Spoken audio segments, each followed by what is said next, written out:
I'm Brother Nathan Linton, and welcome to Superior Disciple. In my last video, we talked about what it means to be a religious brother or sister. And we said that a religious is a man or a woman who has consecrated their life, meaning they have set themselves aside for the sake of serving God, His church, and His people. And they do this in part through the profession of the vows of poverty, chastity, and obedience. This is a great first step to understanding religious life, but it really only scratches the surface. So today, I want to look at the various different types of religious life. And although it'll be a very rough outline, I hope it will serve as a good introduction. So first, I want to look at the contemplative life. This is perhaps the earliest form of religious life in the church. These are communities who have dedicated themselves to prayer and asceticism. They have given their entire lives focused at deepening their relationship with Christ. They can be hermits like St. Anthony the Abbot, the patron of our parish in Cumberland, or they can be monastic communities like the Carthusians, the Trappists, the Benedictines, or the Poor Clares. They live together and they work together to maintain their monasteries.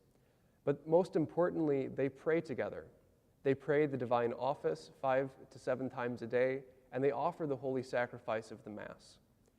Each order has its own focus and its own style. However, they are all set aside from the world around them with the special vocation of becoming holy for the sake of the holiness of the world and for praying for the world around them. These monasteries truly become powerhouses of prayer. After centuries, however, of monastic and hermetic life, we began to see a shift in the life of the church. Men and women began to be called to religious life, but in a more integrated and accessible way to the faithful and the church around them. This gave life to active communities. These communities were said to be in the world, but not of the world. After all, they're still consecrated to God. They lived together and they prayed together, but they would also minister together in a variety of different ways, whether they'd be working with the poor, serving in schools, preaching, or serving in hospitals. Most notably, they supported themselves either through their work or even through begging on the streets. Perhaps the most well-known of these orders were the Franciscans, who were founded by St. Francis in 1209. These early friars would travel preaching the gospel to those whom they met, and wherever they ended up, they would live with and serve the poor. Now, it's hard to draw a definite line between active and contemplative life. After all, as humans, we're both body and soul, so we need an element of both in our lives. We Capuchins, for example, have tried to live a balanced life of contemplative prayer and ministry with the poor, and doing so following the example of St. Francis, who spent his life roughly 1/3 of the time in prayer in hermitages, 1/3 in active ministry and preaching, and 1/3 traveling between the two. So why are there so many different types of religious orders? Well, it only makes sense.